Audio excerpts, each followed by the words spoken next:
Good afternoon. I'm Alvin Bragg, Manhattan District Attorney. I'm honored and privileged to be joined by Police Commissioner Jessica Tisch. First and foremost, I want to extend my deepest condolences to Mr. Thompson's loved ones and colleagues. His family deserves our respect as they continue to grieve. Our work will never be able to undo the fact that a life was lost. We are here to announce that Luigi Mangione, the defendant, is charged with 1 count of murder in the first degree and 2 counts of murder in the second degree, including 1 count of murder in the second degree as an act of terrorism for the brazen, targeted, and premeditated shooting of Brian Thompson, who, as you know, was the CEO of UnitedHealthcare. This case was made possible by the collaborative efforts of the phenomenal public servants you see before you today, and so many others who are not here. I'm honored to lead the Manhattan District Attorney's Office and privileged to serve alongside Assistant District Attorneys Joel Seidman, Kristen Bailey, and Zachary Kaplan, who were working from the outset, hand in hand, with the greatest police department in the world. The Chief of our trial division, Lisa Del Pizzo, and the Deputy Chief, Chris Prefos, provided sage oversight and direction. And I want to acknowledge our high technology analysis unit. There was a lot to be processed here. Steve Moran, in particular, who heads that, and Marco Popic. We are privileged here at the DA's office to work every day with the phenomenal public servants at the NYPD. It has been a distinct pleasure to work besides Commissioner Tisch, an exemplary partner, and Chief of Detectives Joseph Kinney. Almost every day we're in touch, and his leadership is second to none. And then Deputy Commissioner Rebecca Weiner, who, as I tell her, there are a lot of challenging things happening in the world, and I sleep better at night knowing that she is the Deputy Commissioner in charge of terrorism.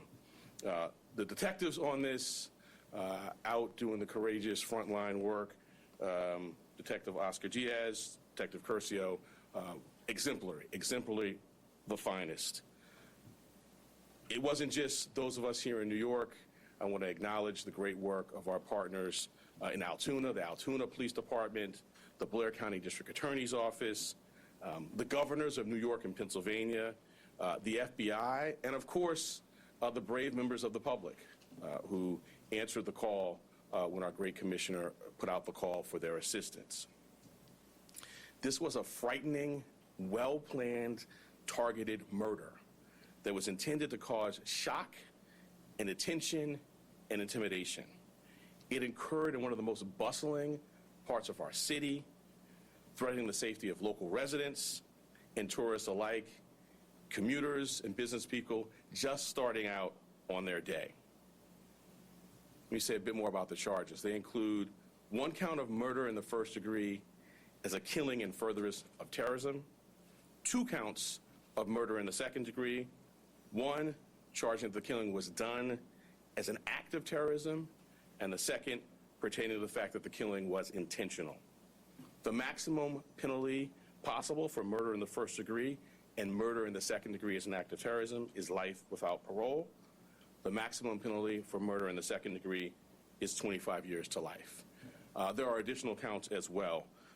A number of criminal possession of weapon charges, 2 counts in the second degree, 4 counts in the third degree, 1 count in the fourth degree, and a count of criminal possession of a forged instrument in the second degree. Let me tell you a bit about the facts. On November 24th, we allege that the defendant arrived in New York City to murder Brian Thompson.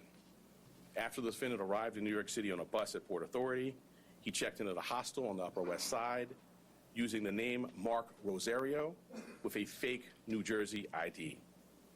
On the morning of December 4th, the defendant left the hostel, just after 5:30 a.m. and traveled to Midtown.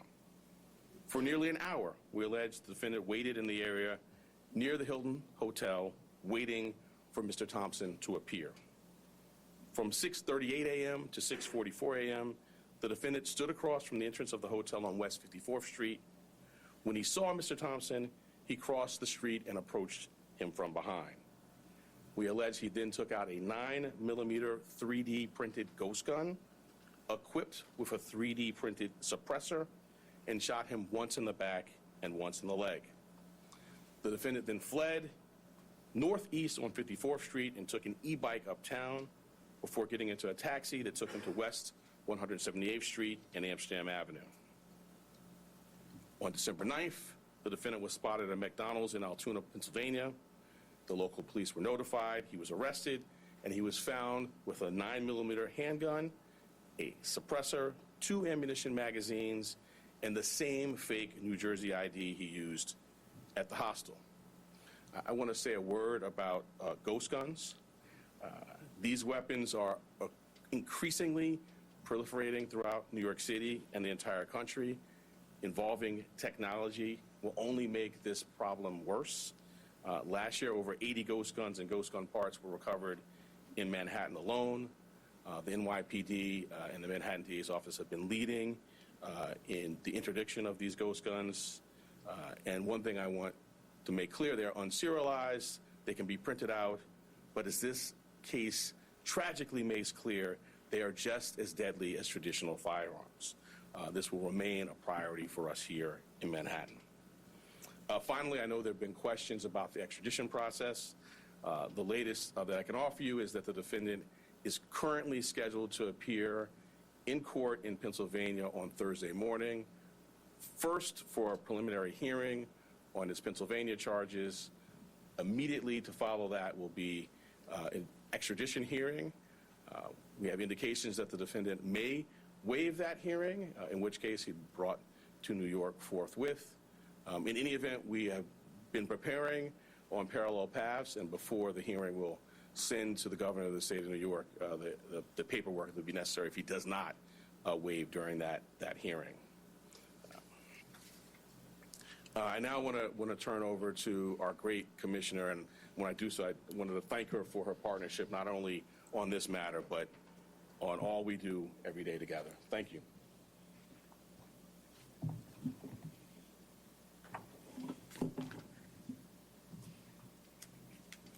Good afternoon, everyone. The unsealing of today's indictment brings us one step closer to securing justice for Brian Thompson and his family and affirming the primacy of the rule of law in the city of New York. NYPD detectives worked tirelessly to piece this case together. And along the way, the Manhattan DA's office made sure we had every legal tool available to us. Whether quickly providing subpoenas to assist with our evidence collection, or traveling with us to Altoona, Pennsylvania last week after the apprehension, our partnership made this a successful investigation. So I'd like to thank District Attorney Bragg and his team for their work in bringing this case forward. Part of that work included the relentless collection and analysis of surveillance video by our detectives, which ultimately produced a clear image of our suspect. That image was shared far and wide through the media, and thanks to an observant McDonald's customer and the employee who alerted the police, Mr. Mangione was quickly brought into custody. This outcome is why we always emphasize the critical role of the public in our public safety mission. So again, I want to thank everyone who saw something, said something, and did something. That is why we have a suspect in custody today. As DA Bragg said, Luigi Mangione is now formally charged and indicted for murder. And let me be perfectly clear. In the nearly 2 weeks since Mr. Thompson's killing, we have seen a shocking and appalling celebration of cold-blooded murder. Social media has erupted with praise for this cowardly attack. People ghoulishly plastered posters threatening the CEOs, other CEOs, with an X over Mr. Thompson's picture, as though he was some sort of a sick trophy. And yesterday, the New York Post reported that some extreme activists were circulating a deck of cards with other most wanted CEOs to be targeted for assassination. These are the threats of a lawless, violent mob who would trade in their own vigilantism for the rule of law that protects us all. Let me say this plainly. There is no heroism in what Mangione did. This was a senseless act of violence. It was a cold and calculated crime that stole a life and put New Yorkers at risk. We don't celebrate murders, and we don't lionize the killing of anyone. And any attempt to rationalize this is vile, reckless, and offensive to our deeply held principles of justice. Now, as we await the extradition process in Pennsylvania to complete, we continue our public safety work here at home. That includes our focus on the growing threat of ghost guns, one of which was used in this attack. The NYPD remains committed to tracking down and removing these untraceable weapons from our streets. And we will do that work hand in hand with District Attorney Bragg here in Manhattan and in every other borough to ensure that those who possess, distribute, and use these weapons are held fully accountable. Finally, I want to again thank every member of the NYPD, uniform and civilian, working on this case, led, of course, by our great Chief Kenny, whether in Midtown North Squad, Homicide, Crime Scene Unit, Intelligence Bureau, and everywhere else. All of you contributed to today's indictment, and you've brought the Thompson family one step closer to justice in this case. Thank you.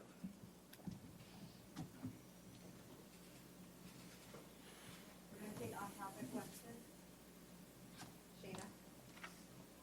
Please elaborate on the terrorism theory and after the murder group.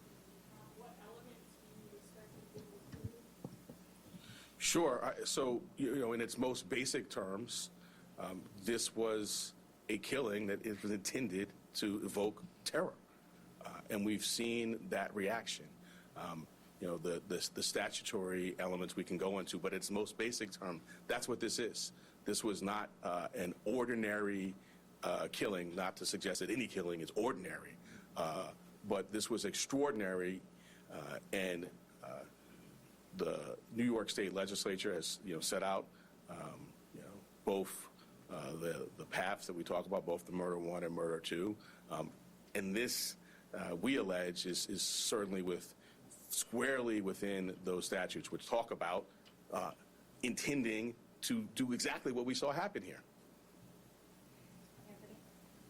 Maybe Chief Kenny could get into this, but I'm wondering sort of the timeline between December 6th, when the FBI was notified by the San Francisco police about this missing person that was called in from Luigi's mother, the time that they contacted you about this.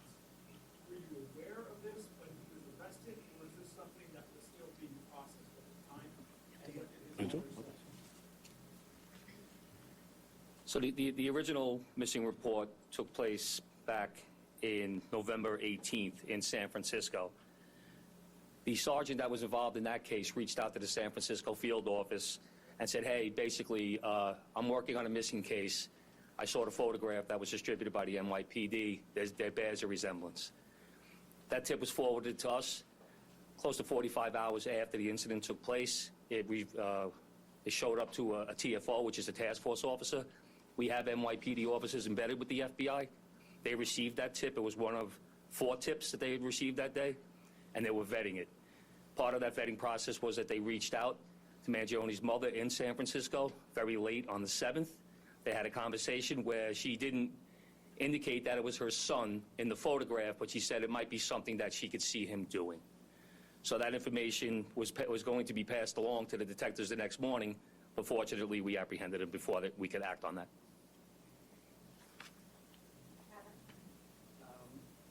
The commissioner has talked about how the defendant's been lionized and celebrated.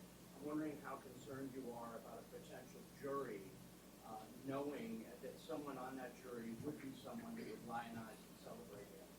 Well, I want to echo the commissioner's words and concerns, which I think were put forth beautifully. I mean, we see a lot in these jobs. I meet with the families of homicide victims, and I just can't wrap my head around the notion that someone is celebrating this. To your specific question, we're at the beginning of a litigation now with our charge.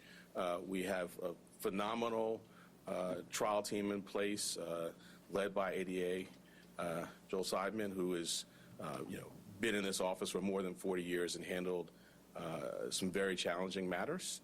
We have a voir dire process in place. I have faith in our jury system to select 12 people who can be fair and impartial, but we'll move forward, and that's something well down the road, but we'll be ready when that time comes. Two questions, if possible. One will be about Mr. Thompson's family. But the first, I want just maybe to explain more to viewers how you come to the conclusion that this is an act of terrorism. I think it's an important part of this. And so I'm hoping maybe you can explain that a little more, just sort of define maybe the statute here. Sure, and my point, the statute talks about attempts to influence or coerce a civilian population. The statute talks about intending to influence a policy of government, and it talks about seeking to put forth things sort of similar to that by murder. So the statute, the plain language of the statute is clear. Obviously, we've charged it, the grand jury has voted on it, and we intend to go forward and prove it. But I think it does help to take a step back and think about the proof in the case, some of the writings. I'm not going to get into too much of that, but in the actual reaction. In the middle of Midtown, the beginning of a busy day, tourists, commuters, business people, the intent was to sow terror. And if I could just on Mr. Thompson's family, sadly, as you say, not a lot of focus has been given to Mr. Thompson or his family. I'm wondering if the services folks or any of the folks in your office have been talking to them about what that's been like. If there's anything you can say about that. I'm not going to talk about communications with the family other than to say that we have a robust survivor services staff here that is second to none. But I would not talk about communications with any family. I don't think it'd be appropriate. But I appreciate your concern. Well, it's just because, indeed, like you're saying, there's been so much focus on the suspect. Yeah. It's quite different. I echo what the commissioner said, and the sentiment of your question, my heart goes out to it. This is a significant piece of what we do here, is we center the trauma of survivors and victims and their families. A significant piece of what I do is sit across the table and look people in the eye, and when appropriate, if they want to, offer a hug. And we have dedicated advocates and counselors and great staff that focuses on that. So I agree completely with you, and I wish that that's where the public's focus was exclusively. That's where it should be. That's where it is here, in addition to obviously the facts and the law in the case. But because of respect for where your question's coming from, I'm not going to get into communications.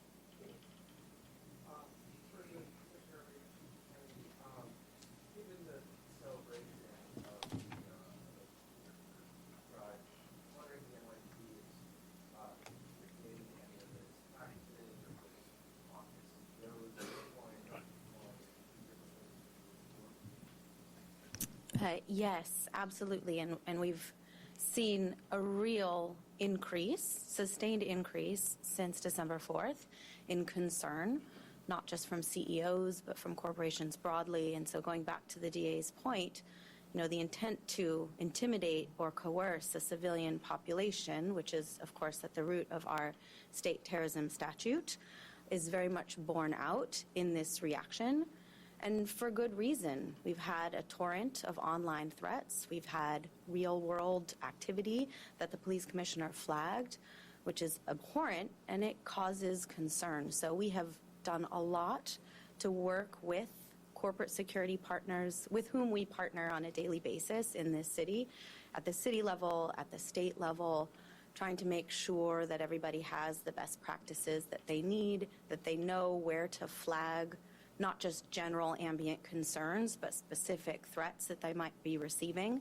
that a few weeks ago they might have written off as just noise in the online environment, that they now take seriously. So these are ongoing conversations that we have, and thanks to all the work that we do together every day, we're quite confident that concerns and threats are going to be appropriately directed our way. We're going to take two more. Geographically, can you describe just how rare it is for your office to charge with first-degree murder? There has been some talk about how that is reserved to very specific cases in Manhattan. And also, if you could speak to the statements made on the record by the suspect that informed this timeline in particular, his name and specific incriminating or statements that have to be made. So I'll address the first piece. The first-degree murder statute has a number of subsections. They're sort of clearly delineated, and they are reserved for, the most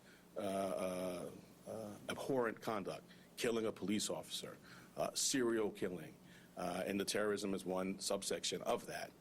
And so I would say, fortunately, that's not happening a lot. Taking a step back, I can't think of another office that is more equipped to handle a terrorism charge.